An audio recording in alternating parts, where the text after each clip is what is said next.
Eh bien, écoutez, c'est parti. Donc, écoutez, bonjour à tous. Je me présente, je m'appelle Camille Elage, je suis le directeur général de Cyrus Shield et c'est moi qui vais être votre hôte aujourd'hui. C'est moi qui vais vous faire cette présentation.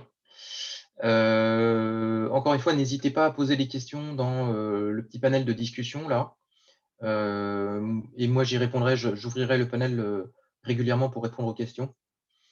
Euh, donc, écoutez, moi, pour faire une petite parenthèse, pour me présenter, donc, moi, j'ai une formation d'ingénieur en informatique. J'ai commencé en tant que développeur et puis développeur dans le domaine du CRM.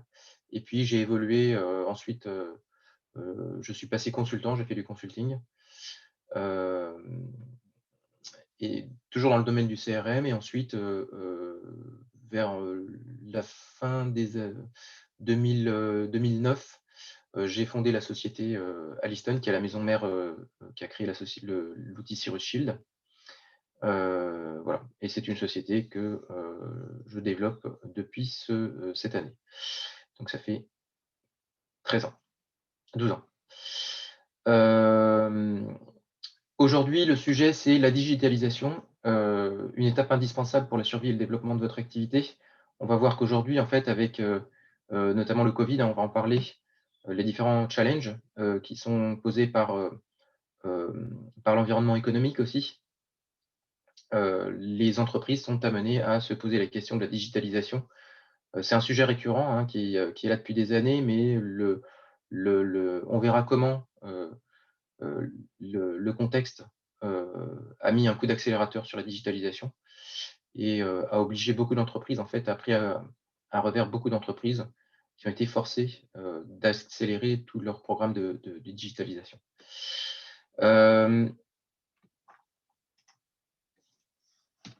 Voilà, donc le monde a changé. Le monde a changé. Ceux qui l'auront compris le plus vite possible, ce sont ceux qui pourront s'y adapter aussi le plus vite possible.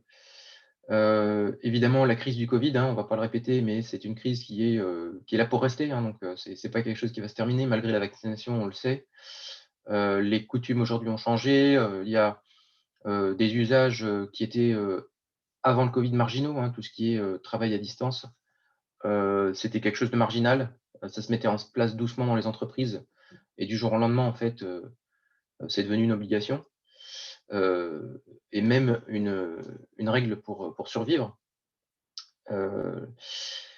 Et puis, une crise économique hein, qui ne donne pas son nom, mais qui en est une.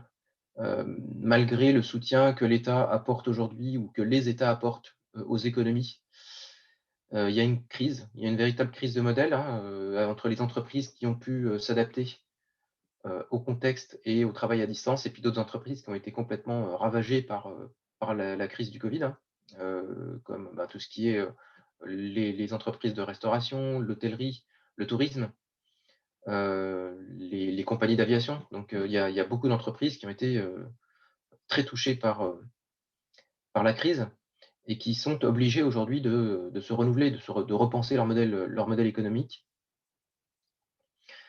Alors, malgré tout ça, en fait, et ça, c'est une perception que j'ai et c'est une conviction même que j'ai. En fait, la révolution, elle n'a pas vraiment eu lieu, hein. C'est-à-dire que c'est vrai qu'il y a eu cette crise du Covid, cette crise économique, mais en fait, aujourd'hui, les entreprises font du neuf avec du vieux, hein. Les méthodes de travail sont toujours les mêmes. On a juste accéléré, par exemple, pour passer de Office en local à Office 365. Mais bon, voilà, les méthodes, les outils sont toujours les mêmes, hein. On n'a pas vraiment révolutionné les choses. Ce qui d'ailleurs est une opportunité hein, pour beaucoup d'entreprises d'imaginer de nouveaux modes de fonctionnement. Et on va le voir justement comment ces nouveaux modes de fonctionnement peuvent être implémentés. Et ce qui d'ailleurs est aussi une opportunité pour les TPE-PME, parce qu'en fait, on voit, nous, à notre niveau, comme on travaille à la fois avec les grandes entreprises et avec des TPE et des PME. Ce qui est assez paradoxal, c'est qu'on voit beaucoup de nouveaux usages et de nouvelles pratiques qui sont plutôt initiés par les TPE et les PME que par les grands groupes. Par les grands groupes enfin, c'est des paquebots, hein, les grands groupes, souvent, voilà. Faire changer de cap à un paquebot, ça prend du temps. Il faut beaucoup de discussions en interne. Il y a des processus de décision qui sont longs. Alors que les TPE-PME, c'est des vedettes, hein, donc changer de cap, Elles sont obligées de le faire et très rapidement. Et puis elles ont des enfin, un mode de fonctionnement, un mode de réflexion qui est très opérationnel, hein, donc l'impact il est, immédiat sur le chiffre d'affaires. Alors pourquoi se transformer, hein? Donc j'aime bien cette citation en fait, alors je ne sais pas si vous voyez la citation, je vais coucher voilà. De Roland Berger. Les entreprises les plus matures en matière de transformation numérique affichent une croissance 6 fois plus élevée que celles qui sont le plus en retard. Ça, c'est avéré, hein, il y a beaucoup d'études sur le sujet qui sont faites. L'objectif, c'est pas de parler des études, mais c'est un fait. Aujourd'hui, ce qui fait qu'une entreprise va survivre, et va se développer, c'est, le développement ou la mise en œuvre de programmes de transformation numérique. Et c'est valable à la fois pour les TPE, les PME, et les grands groupes, hein. Il y a pas de différenciateur à ce niveau-là.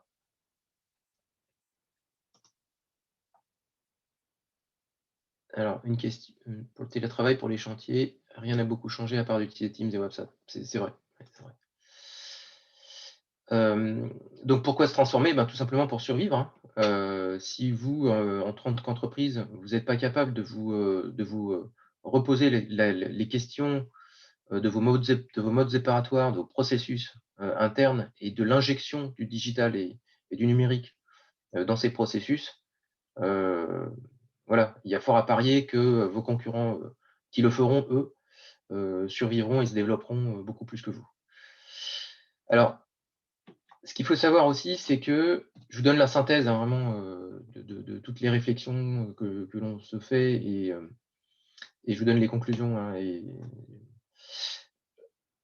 donc la question de qu'est-ce que la transformation numérique, hein, se pose, c'est en une phrase simple. Moi, j'aime beaucoup cette définition du MIT, le Massachusetts Institute of Technology, hein, qui est une université, l'université numéro 1 dans la technologie, aux États-Unis et dans le monde. Eh bien, ils ont défini la transformation numérique comme étant l'utilisation de la technologie pour améliorer radicalement les performances ou la portée des entreprises. La portée, c'est évidemment à la fois sur, l'atteinte de nouveaux marchés, de nouveaux territoires, au travers du numérique et d'internet, hein, évidemment. Mais c'est, aussi, la portée, c'est aller chercher, des nouveaux clients en réimaginant les modèles, business, les business models, grâce au digital. Et donc la transformation numérique, en fait, quand on parle de transformation numérique dans les entreprises, ça va toucher trois domaines clés de l'entreprise. Le premier domaine, c'est l'expérience client. Le deuxième domaine, ce sont les processus opérationnels, donc c'est tout ce qui est interne à l'entreprise, hein. Et je vous en parlais juste avant, donc le troisième domaine, ce sont les business models. Donc c'est, réinventer un nouveau business model, avec l'informatique. Je vous donne un exemple, par exemple pour les entreprises qui sont, des organismes de formation, hem, vous avez les formations en présentiel, vous avez les formations en distanciel, donc là on injecte un peu de numérique, et puis vous avez aussi, tout ce qui est formation, vidéo. Donc on va, enregistrer des vidéos, et ça c'est un nouveau business model puisqu'on va plus vendre des formations, avec des participants qui sont là et qui vont donc payer en une fois, mais des abonnements à du contenu, qui va être disponible en ligne et permettre justement à toutes les personnes de se former en asynchrone. Voilà, ce slide-là, il est important. Gardez juste en tête effectivement qu'il y a 3 niveaux, et l'expérience client évidemment, c'est tout ce qui est frontal client, hein, tout ce qui touche le client, tout ce que le client touche plutôt, tout ce qui est point de contact, tout ce qui est voilà, les interactions. Donc on parle ici des interactions, on parle de tout ce qui est communication aussi. Voilà. Alors, dans les entreprises, il y a 4 principales fonctions. Nous, on va faire le focus aujourd'hui, hein, donc ça va être plutôt le focus, pardon, sur l'expérience client et les processus opérationnels. On va pas beaucoup aborder le sujet des business models, bien que, en fait, vous le verrez en filigrane quand même dans ce qu'on va montrer. Donc sur le sujet de l'expérience client et les processus opérationnels, donc tout ce qui est processus, interne de l'entreprise, eh bien, nous allons avoir 4 fonctions, qui sont touchées, que l'on peut adresser avec, la transformation, numérique. La première fonction, c'est tout ce qui est lié au marketing et les ventes et aux ventes. Et là, on va avoir des outils comme tous les outils de marketing automation, les CMS. Les CMS, c'est un acronyme pour dire en anglais Content Management System. C'est tout ce qui est sous-jacent, par exemple, au site Internet. Les CRM, évidemment, donc tout ce qui est les outils de gestion de la relation client, les outils d'e-commerce et les outils qui permettent de gérer le service client. Ces outils-là aussi touchent à tout ce qui est expérience client. Donc là, on va avoir tous les points de touche, tous les points d'échange avec les clients, ils vont être beaucoup ici. Tout ce qui est production avec tout ce qui est… alors, c'est beaucoup d'acronymes anglais, je suis désolé. Mais bon, voilà. Donc, Manufacturing Resource Planning. Donc, c'est tout ce qui est la gestion des inventaires, de la fabrication des produits, les achats aussi. La finance et la comptabilité, donc là, avec les outils de compta et de finance, les notes de frais, etc. Et puis, les ressources humaines. Donc ça va être les 4 grosses fonctions dans l'entreprise, avec les outils qui sont correspondants en termes de système d'information. Et donc, aujourd'hui, sur le marché, vous allez avoir des outils, des solutions qui vont permettre justement de digitaliser, de numériser tout ou partie de ces fonctions dans l'entreprise. Et ces outils-là, en fait, vous allez avoir, en fait, aujourd'hui sur le marché, vous avez 2 familles de solutions qui vont vous permettre justement de mener cette transformation numérique. Et ces familles, en fait, ça va être des systèmes experts et puis une nouvelle, je dirais, une nouvelle famille de produits, une nouvelle génération de produits qui sont les plateformes low-code, qui vont être très intéressantes et dans laquelle justement CiriShield se situe. Et c'est là ce qu'on apporte aussi comme innovation. Donc, dans les systèmes experts, vous allez avoir des solutions comme celle-ci, Axonote, qui sont des solutions françaises. Digiforma, qui est une solution plus spécialisée sur la partie formation. Pipedrive, HubSpot, il y en a plein d'autres. Vraiment, en fait, le gros des systèmes aujourd'hui va se situer dans cette famille de produits, dans cette famille de solutions. Et c'est des familles qui vont être très bonnes sur ce qu'elles font, mais qui vont être plutôt figées. Donc, vous n'allez pas pouvoir faire évoluer ou adapter facilement à vos processus. Et je dirais, l'autre inconvénient par rapport à ces familles de produits, c'est que ça va très bien gérer, si on revient ici juste au slide d'avant, sur les fonctions, ça va gérer un aspect des fonctions de l'entreprise, ça ne va pas pouvoir gérer d'autres aspects des fonctions de l'entreprise. Donc, généralement, ce qu'elles font, ce que ces produits vont faire, c'est s'intégrer à d'autres produits pour essayer ou pas d'ailleurs, pour essayer d'adresser de plus en plus de fonctions dans l'entreprise ou de processus. Et donc, il y a toutes les problématiques d'intégration et puis de vision unifiée du client qui se posent. À l'inverse, vous allez avoir aujourd'hui une nouvelle génération de produits qui sont les plateformes low-code. Alors, qu'est-ce qu'une plateforme low-code? Une plateforme low-code, c'est un outil qui, à la base, est l'équivalent du Lego en logiciel, qui va vous permettre de construire comme un Lego. Vous allez pouvoir construire un CRM, construire un outil pour gérer vos ressources humaines ou d'autres outils. En l'occurrence, pour CiriShield, avec notre solution, nous, ce qu'on a fait, c'est construire un CRM entre guillemets standard, mais aussi construire des verticaux, c'est ce qu'on va vous montrer juste derrière, des verticaux, et qui permettent d'adresser justement, d'avoir une approche vraiment très verticalisée, très par secteur d'activité, de solutions de gestion finalement, de solutions de métier. Donc on est vraiment cette approche plateforme low-code va permettre à la fois une flexibilité dans l'implémentation de la solution, donc on va beaucoup plus se rapprocher du métier de l'entreprise, mais on va aussi permettre à la personne, à l'utilisateur, d'adapter la solution, parce que chaque entreprise, malgré le fait qu'on fasse partie d'un secteur d'activité, comme par exemple la formation, je sais pas moi, ou des secteurs de la conciergerie, le conseil, etc., et ça va être des secteurs d'activité. Au sein de ce secteur d'activité, chaque entreprise va avoir ses propres particularités. Et donc, l'adaptation finalement de l'outil, elle va être importante. Et les plateformes low-code, en fait, vont permettre d'adapter l'outil sans avoir, c'est pour ça qu'on appelle ça low-code, sans avoir à coder, sans avoir à rédiger du code, ou alors peut-être très peu de code. Voilà. Donc ça, c'est les 2 familles, les avantages, les inconvénients de chacune des familles. D'un côté, les systèmes experts avec justement le fait qu'elles soient experts, donc très bons sur ce qu'ils font, mais très peu de capacité d'adaptation. Et puis de l'autre côté, des plateformes low-code qui vont peut-être pas adresser l'ensemble des choses, mais qui vont pouvoir s'adapter, évoluer avec les besoins de votre entreprise. Donc il y a vraiment une vision long terme, hein, sur les plateformes low code qui est intéressante quand vous souhaitez implémenter un outil. Donc si vous cherchez vraiment à numériser juste une partie de vos processus, ben, peut-être vous allez plus avoir tendance à choisir un système expert. Si vous avez une stratégie qui va être plus long terme, sur la numérisation, effectivement, ce sera plus intéressant de prendre, une plateforme low code. Et dans ces outils-là, vous allez avoir, des outils qui sont plus ou moins experts. Si je veux en rentrer à l'intérieur des systèmes experts, par exemple, bah, vous avez des outils comme celle-ci, il y a Xkone qui vont être plus effectivement ERP, permettre de gérer la facturation, les devis. Pipedrive, par contre, là, c'est vraiment juste pipeline. Donc, c'est vraiment la partie commerciale pure. Digiforma, je crois qu'ils ont aussi une partie de gestion de la formation en ligne. Ils ont l'intégration avec cette partie-là, donc c'est ce que j'en parlais plus tôt. HubSpot, là, on est vraiment sur du marketing pur. Il commence à s'étendre un peu plus, mais voilà, ça reste quand même une solution assez figée. Mais sur la partie marketing, voilà, très bien. Sur les plateformes low-code qu'on montre ici, vous avez une solution comme Salesforce, ce qui est vraiment super, hein, Salesforce, c'est vraiment une très très bonne solution. Mais l'accès à cette solution, en fait, la première marche, elle est assez haute. Ce qui fait du coup que c'est plus destiné, à mon sens, à des grosses boîtes, qui ont les moyens justement de paramétrer cette solution, et de l'adapter en fonction de leurs besoins. Ça va être une solution qui est assez chère aussi. Microsoft Dynamics, voilà, pareil, la première marche, elle est assez haute.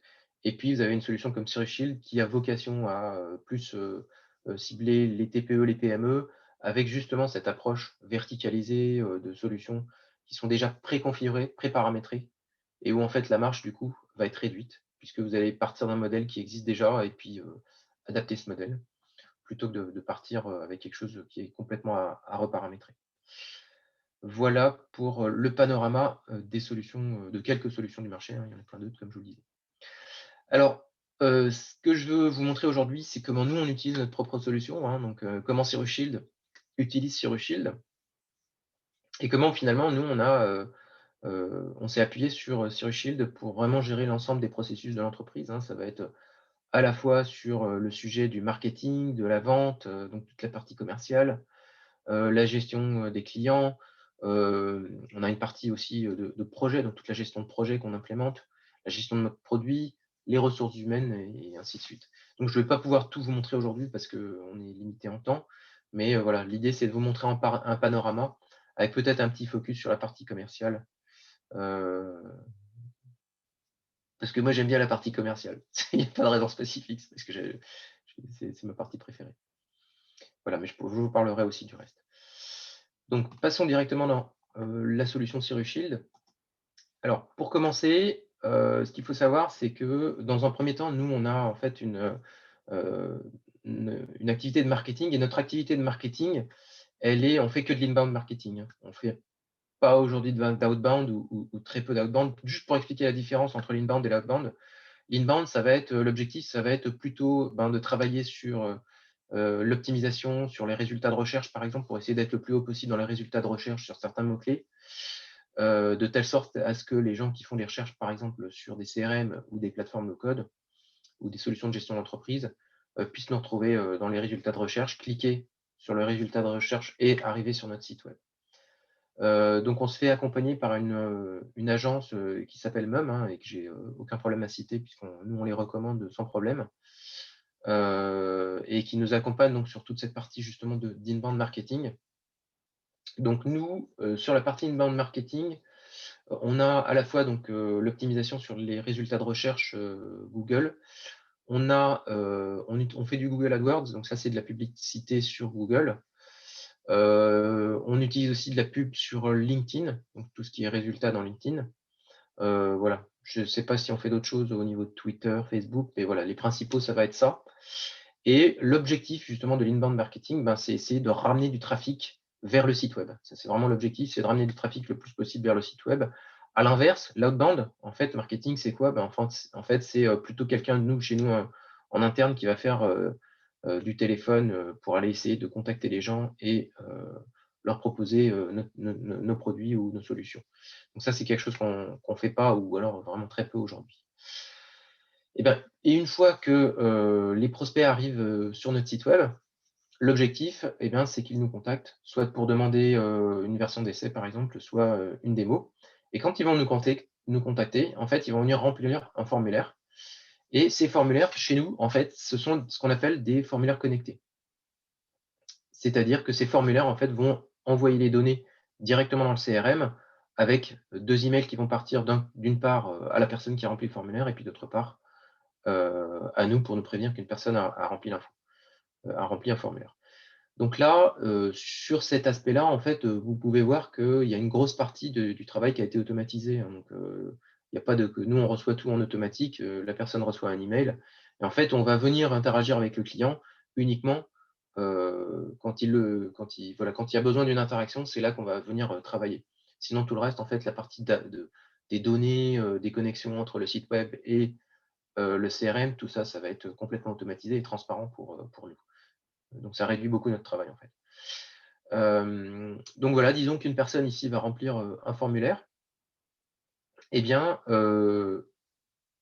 si je reviens ici sur ma base de prospects, disons que voilà, donc je reçois un email moi et je vais venir voir, mon contact dans les prospects ici et au niveau des prospects, ce qui est intéressant, c'est que nous on a, ces petits graphiques ici qui vont nous afficher les prospects par origine.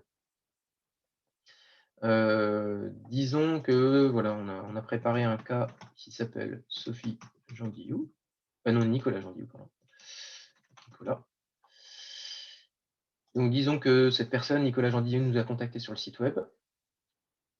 Les données arrivent directement dans le CRM et donc on a, nous, plusieurs informations qui vont être intéressantes, hein. La première, c'est si je reviens dessus, la première, c'est,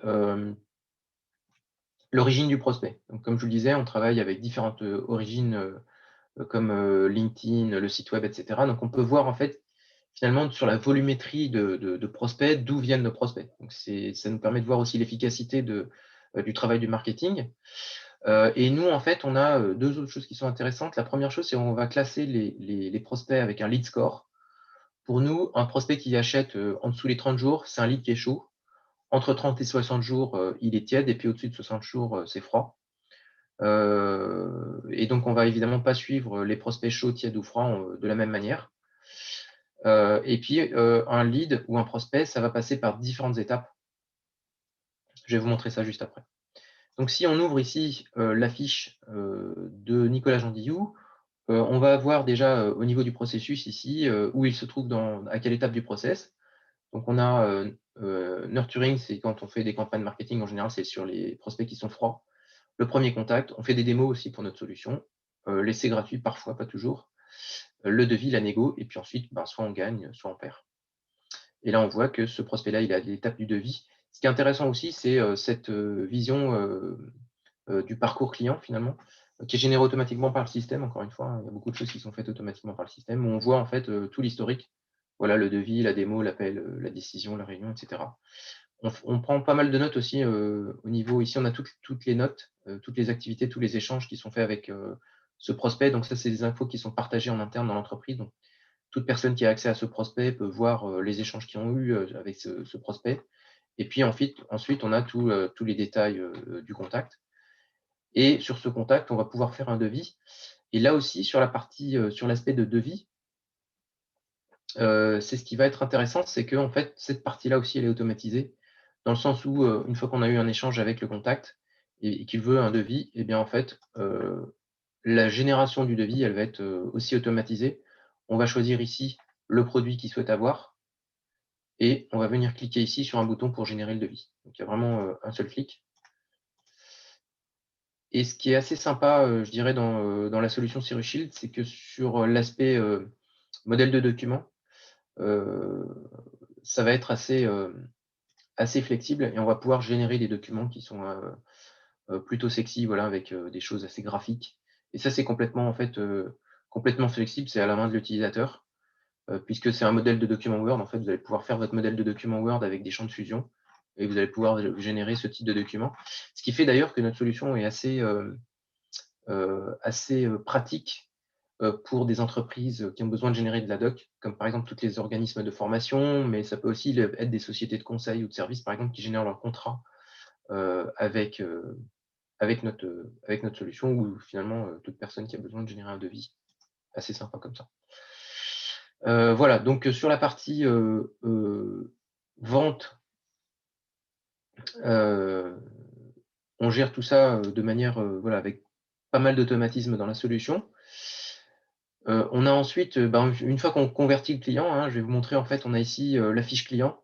Ça, c'est une fiche client pour un de nos clients avec la partie facturation. Donc, passer finalement, je reviens sur le devis ici. Pour passer du devis vers une facture, ici, on a nous un seul clic. On clique sur générer une facture, ça génère la facture. Pourquoi je vous montre ça? Parce qu'en fait, ça vous montre qu'en fait, on est vraiment, déjà, si je vous rappelez, dans la présentation que j'ai fait au-dessus, on avait 3 domaines. Donc, on avait l'expérience client, hein, les processus de l'entreprise et puis les nouveaux business models. Là, on est vraiment sur les processus de l'entreprise et comment finalement le digital, le numérique va venir automatiser tous ces processus qui prennent du temps. Heu et du coup, nous, en tant qu'employés, on va pouvoir investir notre temps sur la vraie valeur ajoutée qu'on peut avoir et non pas sur de l'administratif. L'administratif étant automatisé. Donc pour générer la facture, c'est en fait un clic, on génère la facture et derrière au niveau du client ici, de la même manière qu'on a généré le devis, on peut générer la facture. Donc ça, c'est sur toute la partie commerciale. Heu, sur la partie commerciale aussi, non, on va arrêter sur la partie commerciale. Donc aussi, ce que je vais vous montrer aussi, c'est qu'on ne gère pas que la partie commerciale. On a, donc Alliston, donc la maison mère, de la société, propose, toute une partie de gestion des ressources humaines, enfin utilise la solution pour, tout ce qui est, gestion des ressources humaines, en, ayant, ce même formulaire connecté qu'on a vu ici au début. En fait, on va avoir des formulaires de recrutement, avec la possibilité pour les candidats de venir mettre leur CV, sur le formulaire de recrutement. Donc là, je ne vais pas pouvoir vous montrer cette partie-là parce qu'on va avoir les CV des candidats, donc c'est des données personnelles, qu'on va pas montrer. Mais voilà, l'idée, c'est que dans le CRM, vous allez avoir un onglet qui va recevoir l'ensemble, des candidats depuis le site web et en fait, tout le processus de recrutement, donc avec les interviews, avec, les échanges avec les candidats, avec les CV, va être géré directement, dans le CRM et voilà et donc là, on va être plutôt, si je reviens sur ma présentation, on va être plutôt ici sur le domaine ressources humaines. Je vous ai parlé de la finance et de la comptabilité avec toute la gestion de la facturation. On a parlé du marketing et des ventes et maintenant je vais vous parler des aspects de production et de comment nous aussi, chez Rushield gère tout ce qui est projet, tout ce qui est, finalement conseil, consulting, accompagnement des clients directement avec la solution. Alors, si je reviens, dans la solution, on voit ici, 3 onglets qui vont être intéressants pour nous. Le premier, ça va être, l'onglet, projet et dans les projets, on va avoir ici tous les projets que l'on mène actuellement pour nos clients. On va avoir les timesheets et je vais vous montrer autre chose aussi. Les timesheets, en fait, nous, on va avoir, à la fois cette notion de produit, donc de solution que l'on vend, mais également, on a un pack d'accompagnement. Donc là, ça va être des consultants qui vont venir accompagner les clients dans l'implémentation de la solution, la migration de données, la formation des utilisateurs et cetera et cet accompagnement, finalement, c'est les jours hommes que l'on vend. Ça correspond à les jours hommes que l'on vend et on a nos consultants qui vont venir ici, au niveau des timesheets, venir, dire: voilà, moi j'ai passé, 3 heures, avec tel client, 4 heures avec tel client», ce qui une dernière va nous permettre de facturer, le bon nombre d'heures, sur le bon projet et donc voir, l'utilisation finalement du budget temps de chacun des consultants, par rapport à ce qui a été, vendu. Ce qui nous permet d'ailleurs de voir aussi tout ce qui est, heu heu, marge, finalement la marge, sur les projets.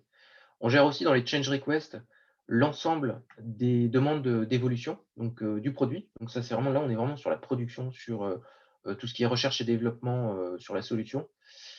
C'est là, par exemple, que, tout ce qui est, évolution du produit, mais aussi tout ce qui est demande client, parce qu'en fait, on a beaucoup de demandes d'évolution de produits qui sont des demandes clients à la base.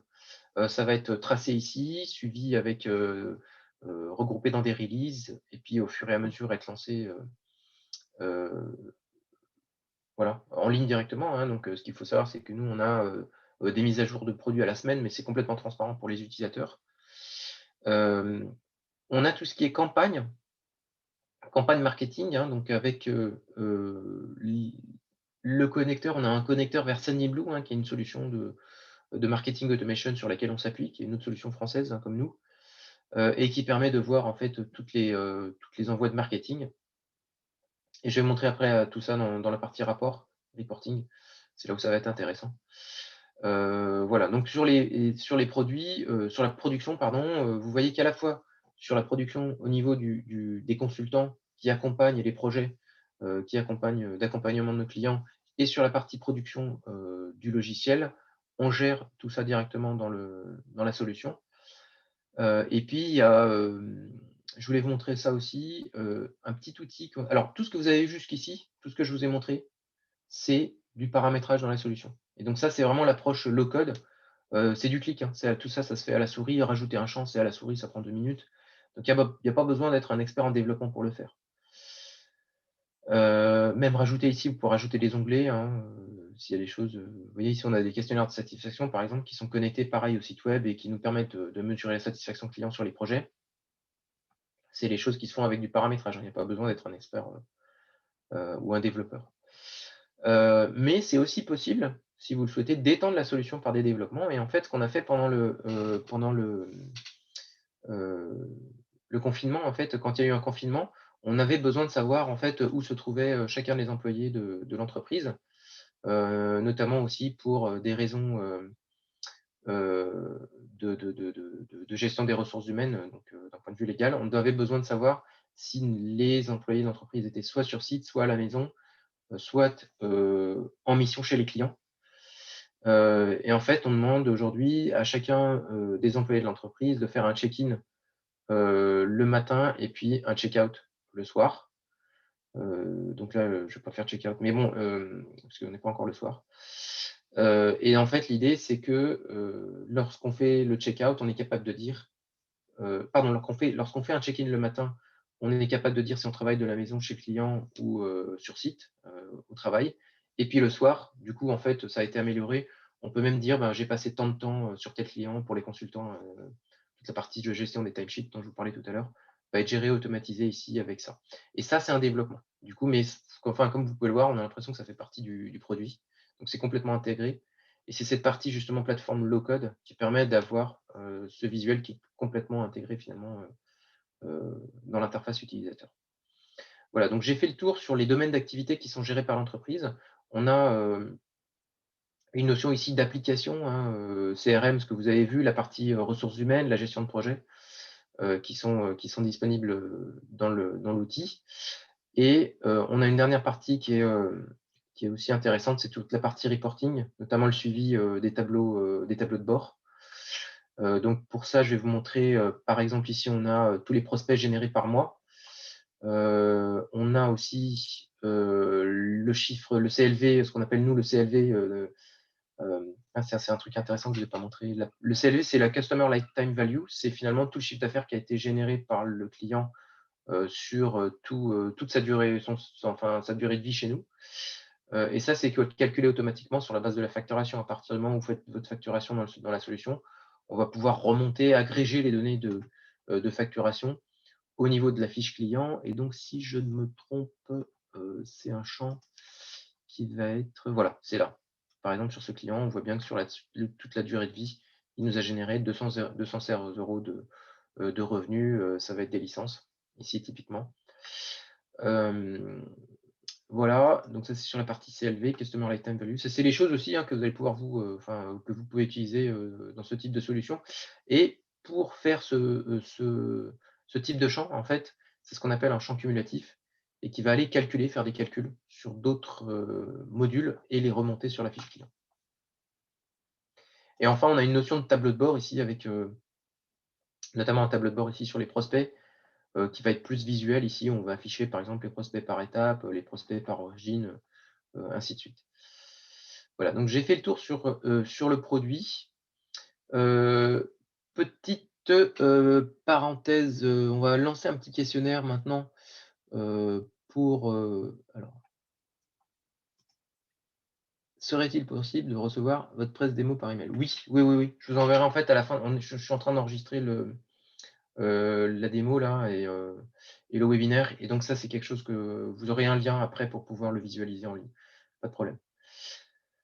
Alors, on va lancer un petit questionnaire, un petit sondage. Voilà, je viens de lancer un petit sondage qui va permettre d'en savoir un petit peu plus sur vous. Normalement, vous avez reçu le sondage, si j'ai bien cliqué au bon endroit.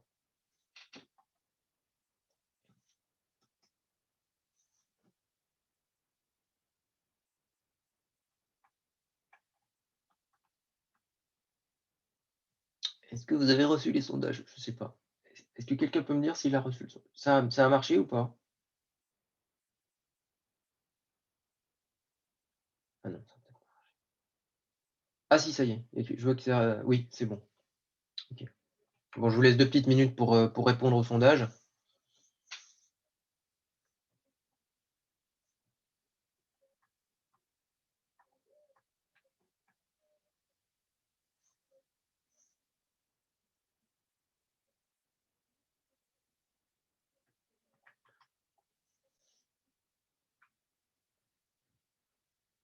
Et à la fin, on partagera les résultats, comme ça permettra à tout le monde de voir.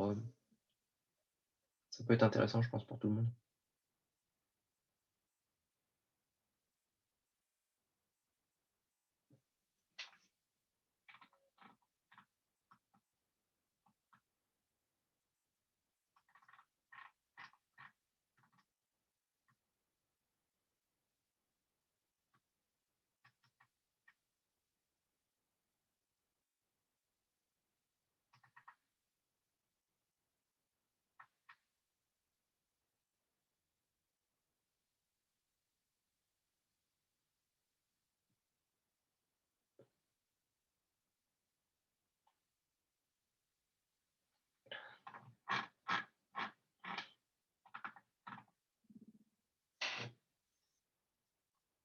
Ok, très bien. Ah. Bon, ben, au revoir, René Henri. Ok, donc je vais mettre fin au sondage. Normalement, on peut. Voilà, je partage les résultats. Normalement, vous voyez les résultats. Est-ce que vous voyez les résultats? Merci, René Henri. D'accord, merci. Très bien, très bien. Donc intéressant effectivement, donc quand on voit aujourd'hui, il y a des gens qui utilisent des CRM, donc ce qui est intéressant en fait, pourquoi on pose cette question, c'est de voir la différence entre le nombre d'utilisateurs de CRM versus ERP, hein. Donc ce qu'il faut pour expliquer la différence entre les 2, un ERP, parfois la brique ERP, ça va essayer d'avoir, de gérer le maximum de choses, mais généralement les ERP sont pas très forts sur la partie CRM, hein, donc ça, il faut le dire.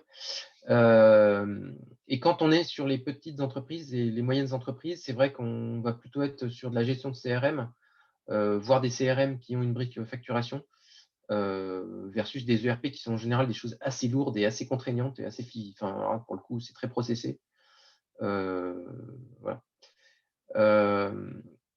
Et généralement, on a aussi beaucoup de gens qui utilisent aucun outil. On voit ici une personne qui utilise aucun outil, mais c'est vrai que c'est déjà pas mal d'avoir des gens qui utilisent pas mal de CRM.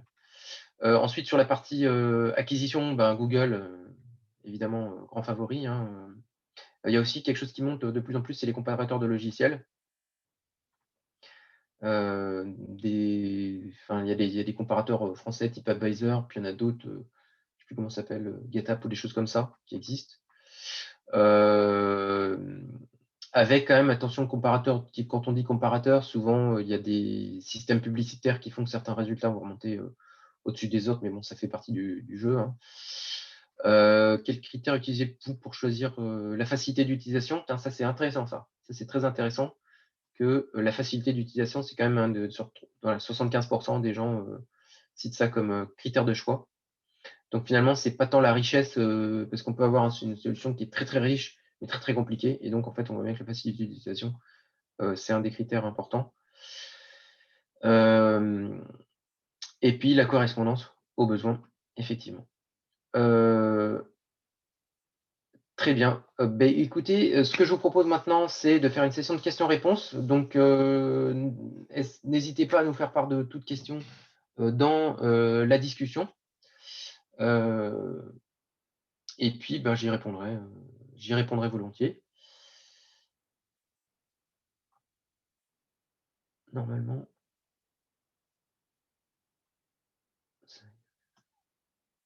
voilà, si je fais ça.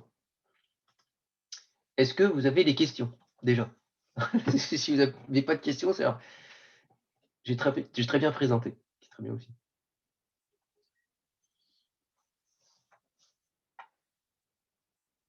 Et comme disait ma maîtresse quand j'étais gamin à l'école, il n'y a pas de mauvaises questions, hein.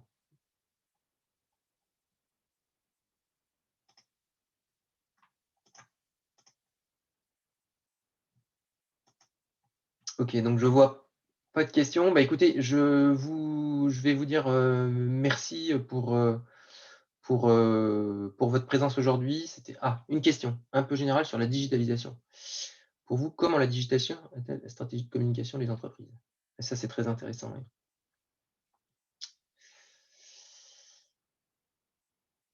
C'est très intéressant. Alors, pour moi,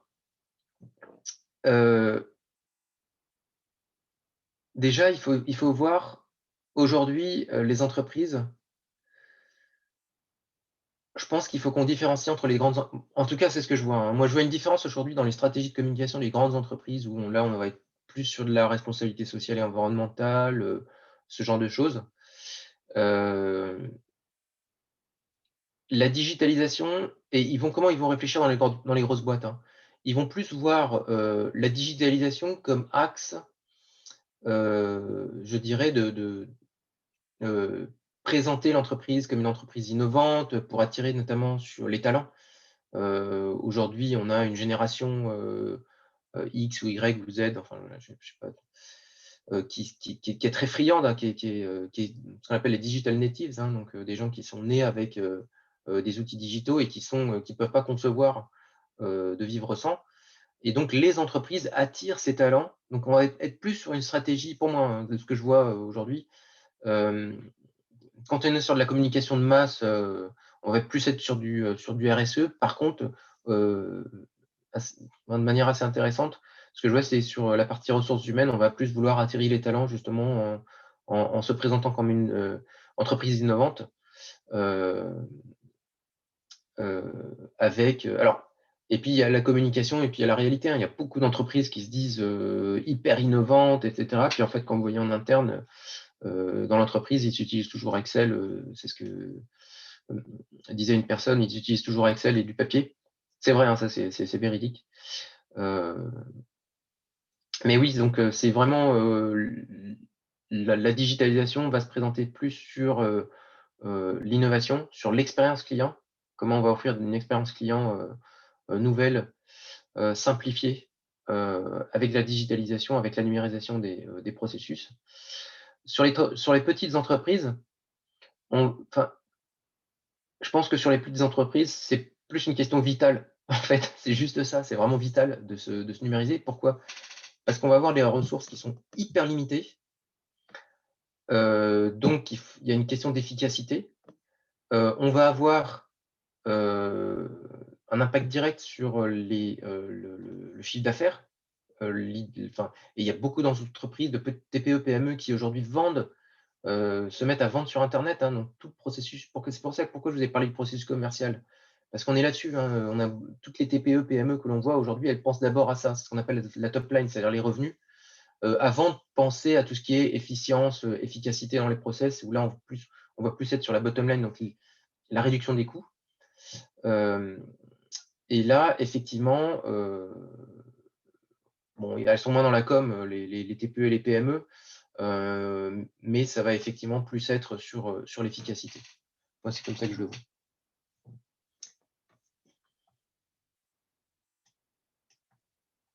Est-ce que ça répond à votre question, Laura?